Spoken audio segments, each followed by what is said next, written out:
All right, guys, we are going to be reacting to 26 countries just outplay Russia so badly. It's hard to watch. Supposedly. I don't know whether or not it's true, but we're going to react to this military channel and see what's going on behind the scenes. Let's go. Russia thought it had everything in hand. Its president, Vladimir Putin, believed he was playing Ukraine's Western partners off against one another. Also, he could get what he wanted out of a Ukraine war peace deal, the complete defanging of the nation that has put up such a fight against him. But Putin was wrong. Ukraine's allies are more united than ever. 26 countries have just outplayed Russia so badly that it's hard to watch. The ball is now back in Putin's court, and Russia's leader may have just found out that he can't bat that ball back. On September 4th, the Kyiv Independent reported that Ukrainian President Volodymyr Zelensky and a host of European leaders met in Paris to discuss security guarantees for Ukraine. US President Donald Trump was also involved in the meeting, though he spoke via phone to Zelensky rather than traveling to meet Ukraine's president face-to-face. This meeting took place between the leaders of other nations that have become known as the Coalition of the Willing, and the news emerging out of the meeting will make Putin shake to his core. The coalition is willing to back Ukraine with a full security guarantee. That's according to France's President Emmanuel Macron, who spoke to the press just hours after the meeting took place. He said that 26 of the leaders who attended the Paris summit have pledged to provide troops to contribute some other form of support to Ukraine as part of ongoing security guarantees after the Ukraine war ends. Zelensky also spoke in the wake of the meeting to provide a few more details about which countries are going to be part of this new agreement. Germany, Italy, and Poland are definitely among Ukraine's security guarantors. We won't go into details yet, but we already have an understanding of cooperation, Zelensky says. That's 3 nations named. There are 23 more. Zelensky didn't provide details about the rest of the countries that are part of the 26-nation guarantee, though it's safe to assume that France is one of them, given that Macron announced the new coalition. The BBC reports that the UK's Defence Minister John Healey has said that Ukraine's allies would help make the skies safe, to make the seas safe, and to secure the land, in the wake of the meeting, practically confirming the UK's involvement in the process. Beyond that, we can likely assume that the Baltic states and Poland will be involved, given their proximity to the Ukraine war and wariness about Putin's expansionist ideals. However, this is all just speculation. As Zelensky says, the details haven't been provided yet, so we won't know the full list of the 26 nations until Ukraine or one of its allies reveals it. What we do know is a little bit about how Ukraine's allies will be providing their support. The new Voice of Ukraine offers more of Zelensky's comments from after the Paris summit, in which he revealed what he expects from the coalition. We won't discuss the full structure today, Zelensky said, but the key elements are a strong Ukrainian army, domestic production, expanded European manufacturing, and the ability to purchase weapons, primarily US-supplied air defenses against ballistic missiles. Ukraine's leader added, real partner protection and a multi-element presence on the ground are essential. We're also discussing a US backstop, but I can't say what form it will take. There are a couple of mentions of the US in those comments. We'll be getting to that country's role in a moment. Macron also offered some more insight into what the new security guarantees will look like. Our approach includes no limits on the size or capabilities of the Ukrainian military, Macron said. We want to help Ukraine rebuild its army to deter any potential aggression. Today, 26 countries have formally committed to send troops or financial support to this coalition at sea or in the air. There are some interesting tidbits in Macron's statement. First, he confirms that the security guarantees the 26 countries will provide shall take the form of troops on the ground or financial assistance. Perhaps this implies a double-barreled approach. The nations that have soldiers to spare provide a security guarantee inside Ukraine, while the rest provide funds Ukraine can use to maintain its military and continue developing weapons from which all of Europe benefits. Second, Macron specifically mentions that no limitations will be placed on the size or capabilities of Ukraine's military under this new proposal. That's a big shot against Putin, as one of Russia's main goals for its invasion is to achieve the demilitarization of Ukraine. That's according to the Atlantic Council, which said in February that Putin had stated this goal from the very first morning of the invasion. Specifically, Russia wanted to see Ukraine reduce its standing army to just 50,000 troops, which represents a 95% reduction. You guys saw that cannon, right? And showcases how Russia wanted to turn Ukraine's army into a skeleton force that could be overrun as and when Russia wanted. 26 nations just said that isn't going to happen. And at least one is saying that Ukraine's military can be as large as Ukraine needs it to be. Reuters provides a few more details about the meeting in its September 4th report, citing that the Paris summit involved 35 leaders who are all part of the Coalition of the Willing.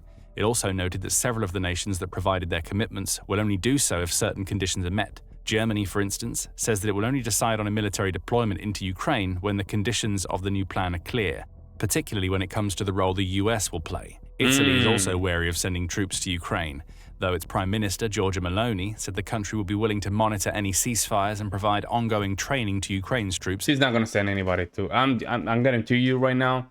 She's not going to send anybody. For anybody that think that she's going to send military troops from Italy to Ukraine, nah, man. Ain't going to happen, bro. Ain't going to happen. Outside the country. However, there is one big caveat to everything that these nations are committing. It all comes after the Ukraine war. While it's impressive that 26 nations have committed to providing security guarantees to Ukraine, none of what is being promised will be delivered until the war ends. That means they can't. They can't, because that means that they might have to get involved more into the war, and then at some point Russia can declare war to some of these countries for intervention. That's why they're saying after the war. Soldiers inside Ukraine, and none of the ongoing support beyond what these nations provide outside of the guarantee framework is coming to Ukraine just yet. That's Putin's only glimmer of hope. Now that Russia's leader knows what the coalition of the willing is planning to do upon the war's end, he will believe that the only way to ensure that doesn't happen is simple. Russia has to win the war. The problem is that this win would take years, perhaps even decades, to achieve if Russia continues to advance at the same pace as we've seen over the last few years. At least yes and no, and the reason is because you have to take into consideration the concept of momentum. If all of a sudden the armed force of the Ukrainian army start falling back, it's just a matter of time when momentum start catching up. You have 30 million people, but not 30 million people is going to defend your country. All right, so that armed force start falling down, all of a sudden it's just a matter of momentum. At least that's according to David Axe, who wrote a piece for Forbes in May where he did some maths. He claimed that Russia gained just 68 square miles of Ukraine in April 2025, at a cost of 4,800 vehicles and over 36,000 casualties. Wow. Given that Ukraine is 233 square miles in size and Russia controlled 19% of the country at the time, the maths doesn't play in Putin's favor. Using the April figures, it would take Russia until 2256, along with the loss of 101 million soldiers, to take all of Ukraine. Of course, there are issues with these numbers. Not all of Ukraine is as heavily fortified as the areas Russia is trying to take now, meaning some territory will be claimed faster than other territory. Axe's numbers also assume that Ukraine will be able to mount a defense as strong as the one it has right now for the next 230 years or so, that he says Russia needs to win in Ukraine. Still, Axe's point stands. If Putin believes that the only response to the coalition of the willing and its promise of security is a win in the war, that victory is going to require many years and potentially millions of dead and wounded soldiers to achieve. So which in the case of Russia, it seems that that's the case. They're okay with that. And I see that a lot of Westerners don't understand that. Russia is okay with simply losing men. They've done it before. They're okay with it. This is how they do war. And I think Westerners don't understand that. Come up with another idea. And he has, as we'll explain later in the video. Speaking of later in the video, we mentioned earlier that the US will be playing some sort of role in the new plans that are being created in the wake of the Paris summit. According to the Kyiv Independent, Macron says that the specific role the US will play in the framework being created hasn't been determined yet. It will be in the coming weeks, and whatever that role is, it'll play a key part in shielding Ukraine from future Russian aggression in the event of a ceasefire or peace deal. It's also notable that President Trump's special envoy, Steve Witkoff, attended the Paris summit. However, he was only there for about 45 minutes, likely to deliver a speech, before he had to leave for another engagement. Nevertheless, Witkoff's attendance, along with Trump's call to Zelensky, indicate that the US will be involved. The obvious question is how. There are a few options. Applying pressure to create the sort of deal that would allow Ukraine's other allies to implement their new security framework could be one of those options. Trump has previously threatened to impose severe secondary tariffs on Russia if Putin doesn't agree to a peace deal, the Kyiv Independent points out. Granted, those tariffs haven't been imposed yet, barring a 25% tariff against India over its Russian oil purchases, which has doubled India's tariff rate to 50%. However, the threat of more of these types of tariffs could provide the pressure needed to force Putin into an agreement that allows the coalition of the willing to do what it's pledged to do. Assuming the security framework is in place, the US could also serve in several supporting roles. Trump has definitively said no to sending any US troops into Ukraine, so that option is out of the question. The US president has at least pledged to keep... We need to work on this marching style, man. And you know what's crazy? We've been marching like this since the beginning of this nation. Since my recollection. and some of the study that I have done when it comes down to United States military, we always marching like this. I don't know why we always marching like that. There's no goose steps, no nothing. It's the weirdest thing ever. There's no sign that, you know what I'm saying? It's all with the shoulders, and you can get confused with shoulders. Existing troops in Poland, meaning those soldiers, along with others stationed elsewhere in Europe, may be able to provide some form of support. Weird. Training perhaps, or ongoing intelligence and similar functions. The new framework is going to be backed by the US, though, as Zelensky stated. Ukraine's president has already pointed out that the US will be supplying air defense and missiles, albeit these are weapons that Ukraine has to purchase, with those purchases being facilitated by its European partners. Interestingly, Witkoff also mentioned that Putin had agreed to security guarantees that had a component similar to NATO's Article 5 when he visited Trump in Alaska back in August, reports Sky News. Under Article 5, any NATO member nation that is attacked on its sovereign territory receives direct military support from all other NATO nations. Does this mean that the US is saying it will put boots on the ground in Ukraine if Putin breaks the conditions of a future security guarantee? Perhaps, though it's unlikely. Far more likely is that the American role will involve providing weapons to Ukraine, as mentioned, along with intelligence it can use to monitor Russia's activities in and around Ukrainian skies. The bulk of the security framework will be front-loaded with European troops, as Trump suggested on August 20th. And then, bro, that's all you have to do. Just say, Russia, just take the territory that you already have. They're not going to let it go. Put a line here. But we are going to secure troops in Ukraine. That's it. With the US... But Ukraine, you have to give us some of the minerals, right? Providing the military credibility needed to keep Putin in line. Europe's leaders certainly want to get to the bottom of America's role, The Guardian said on September 5th.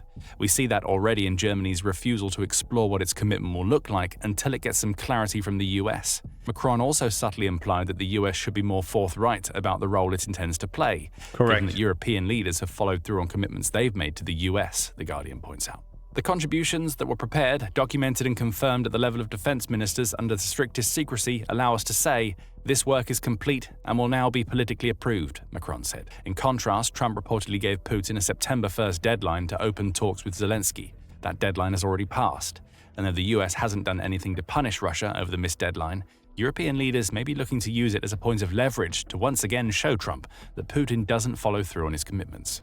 But let's get back to the main point. 26 nations have committed to taking part in a security framework for Ukraine after the war ends, which already means that Putin has been outplayed. That framework likely involves boots on the ground, with France and the UK both heavily implying that they're willing to follow through on that part of the commitment.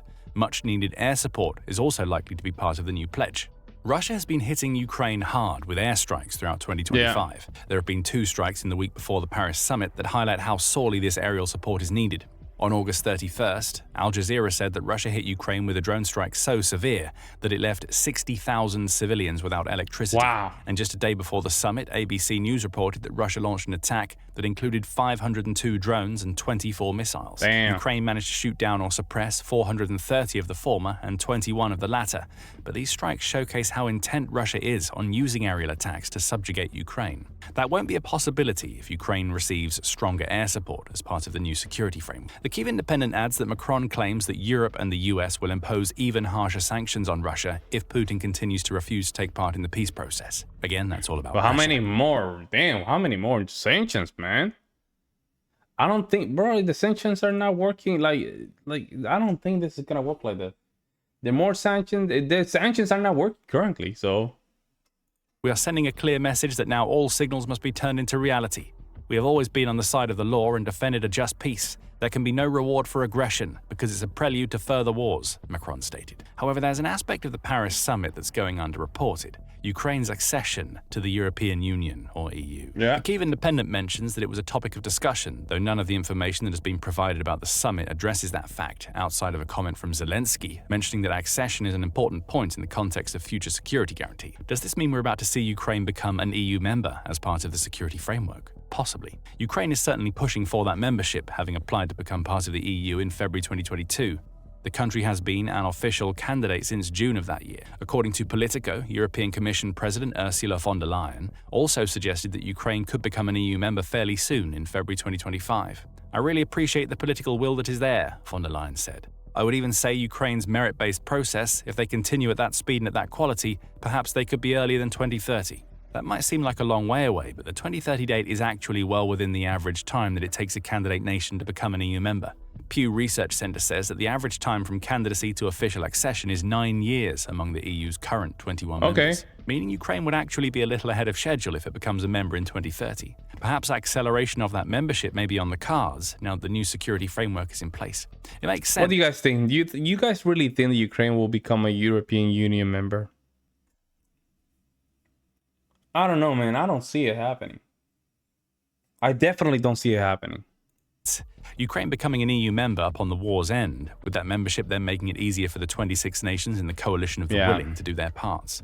What does Putin think about the prospective EU membership for Ukraine? Surprisingly, he seems open to it. On September 3rd, Australia's ABC News reported that Putin told Slovakian Prime Minister Robert Fico, "As for Ukraine's membership of the EU, we have never objected to this," during a summit in China. Putin's problem, he added, is Ukraine's desire to become a NATO member. And that brings us back to something we mentioned earlier in the video. Yeah, you're right. But then, this is so confusing. Putin's other idea for what a security guarantee should look like in Ukraine. Russia has already said that it won't accept any NATO member nation being part of a Ukrainian security framework in the future, especially if any of those nations are going to send troops into Ukraine. That matters in the context of Putin's seeming ambivalence about Ukraine's pending EU membership more than you might think. Putin isn't worried about the EU because the majority of its members are also members of NATO, with only Cyprus, Malta, Ireland, and Austria not being part of the Cooperative Defense Collective. None of those nations is a military powerhouse. Putin may be banking on that fact to weaken Ukraine's security guarantee. To Putin, Ukraine's EU membership is a moot point on the security front because his focus on keeping NATO out of Ukraine encompasses the most military-capable members of the EU. France wouldn't be able to send soldiers into Ukraine if Putin gets his way with keeping NATO outside Ukraine. Neither would Germany. The UK, though no longer a member of the EU, would also be barred from sending soldiers into Ukraine due to its NATO membership. Here is Putin's plan B. If he can't win the war in Ukraine, and all signs point to him being unable to do that within his own lifetime, then he'll negotiate for a security guarantee that keeps NATO out. And if he gets his way, the majority, if not all, of the 26 nations that form the coalition of the willing that have committed to supporting Ukraine will be left out in the cold. NATO is already trying to get ahead of Putin to ensure he can't use a NATO clause to destroy the framework that 26 nations have created with Ukraine. On September 4th, TRT World reported that NATO Secretary-General Mark Rutte delivered some pointed remarks to Russia's leader during an appearance at the IISS Prague Defense Summit. Why are we interested in what Russia thinks about troops in Ukraine? It's a sovereign nation. It's not for them to decide, Rutte said. He makes a good point. Whatever influence Putin is trying to exert on future security guarantees for Ukraine is irrelevant because Russia isn't Ukraine. Ukraine is a sovereign nation, Rutte adds. If Ukraine wants to have security guarantee forces in Ukraine to support a peace deal, it's up to them. Nobody else can decide about it. And I think we really have to stop making Putin too powerful. Perhaps what we're seeing here is Putin's last roll of the dice. He knows that he's been thoroughly outplayed. Russia's advances in Ukraine are so slow that it will be years, perhaps even decades, before it can think about winning the war Putin started. If winning isn't an option, trying to keep NATO out of Ukraine is Putin's fallback. Only that isn't going to work either. Russia shouldn't and doesn't have a say in what Ukraine does as a sovereign nation, as Rutte points out. That leaves Putin in the difficult position of having to choose between a war that Russia won't win in his lifetime or a peace deal that will now definitively include a security guarantee that includes NATO members. Neither is a good option for Putin, but he doesn't have any more tricks up his sleeve. Ukraine believes that Europe could be doing even more than it is right now to push Putin toward a peace deal that ensures Ukraine's future security. Europe needs to cut Russia where it hurts the most by announcing a full fossil fuel embargo. Find out more in our video and remember to... I don't know, man. Listen. It is true. It's very hard currently for Russia to take Ukraine, right? But what if something happened, like where there's a shift and all of a sudden Ukraine want to be part of Russia? What do you guys do after that? You imagine all of a sudden the emotion or the conscience of the countries change and they want to be part of Russia. What do you do there? That's another card that we haven't even talked about.